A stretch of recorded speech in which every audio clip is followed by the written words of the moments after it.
You look at the last few years, especially as this has become much more mainstream, it just made all the sense in the world. We changed the name in 2007, and that was about the time oil prices were going up and people were more environmentally sensitive, so it just made sense that we needed to step out and live by our passion.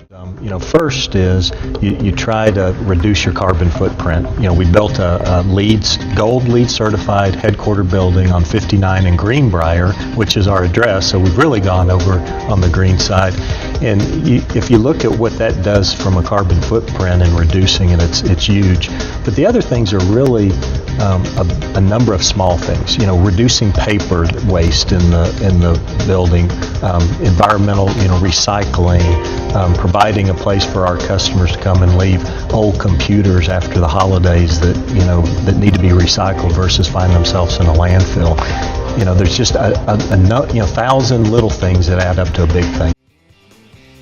Over the past 10 years, Green Bank has grown from $219 million in assets to over $4 billion in assets through acquisitions in metro-oriented cities in Texas such as Houston, Dallas, and Austin.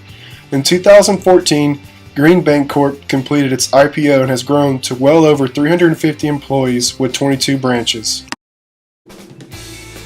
Despite Green Bank's rapid growth over the years, they've managed to maintain a stable net interest margin. They've also decreased their cost of funds over the past 4 years. However, that's a trend that could change as Federal Reserve rate hikes continue. Green Bank started as a commercial lender and has stayed true to that role over the years.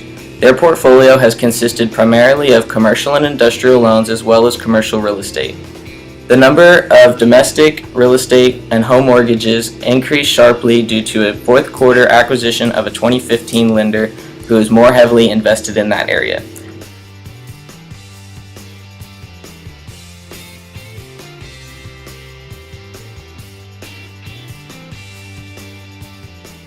My name is Chris Harless. I'm an Executive Vice President of Commercial Lending for Green Bank in Houston, Texas.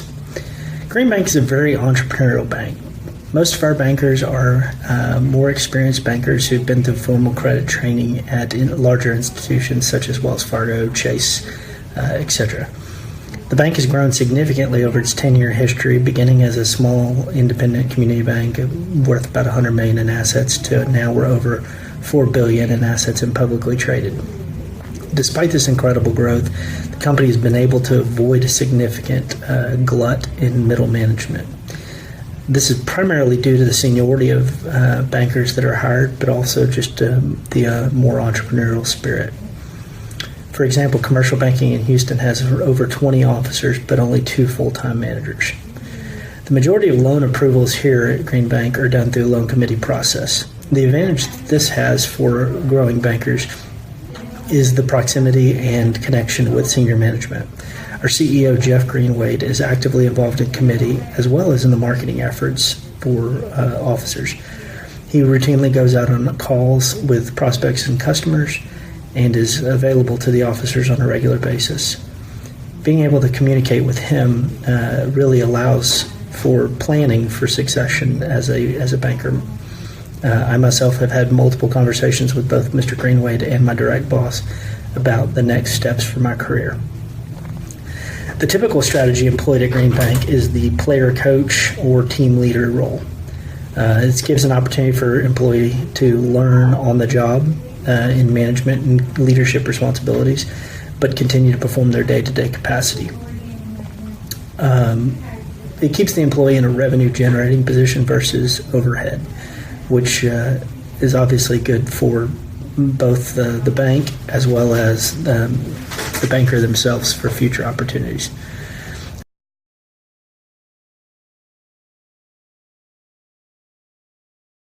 As the bank continues to expand, we're less likely to continue hiring seasoned bankers. We would also probably be hiring more junior bankers or younger bankers right out of college.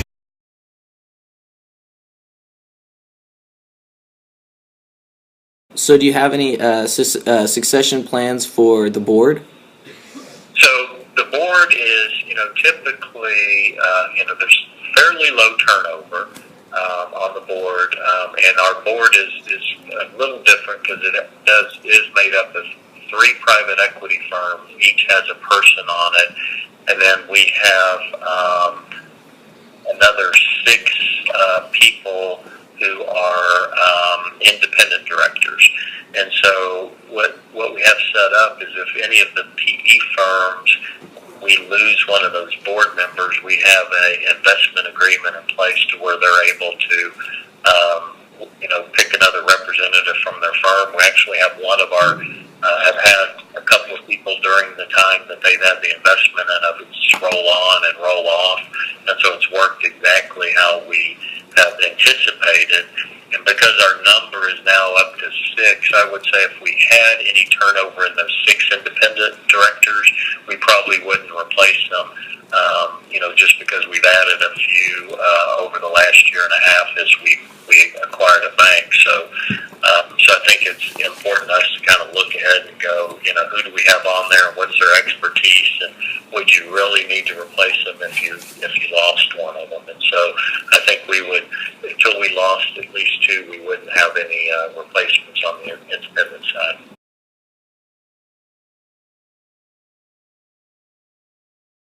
Can you tell me a little bit about the board's involvement in the lending community as far as generating new business?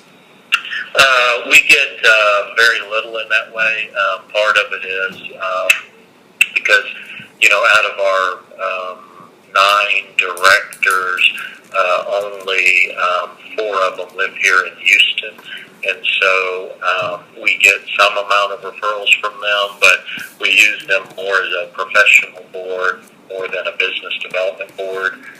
We figure we've got enough people in place here to do the business development side. We've never really asked the board to be one of our main emphases in doing that. I know smaller banks, that's a big part of it, but it's also because they don't have 90 people out on the street every day like we do doing business development. A $200 million bank may have a handful of people, so they need those directors out doing business development.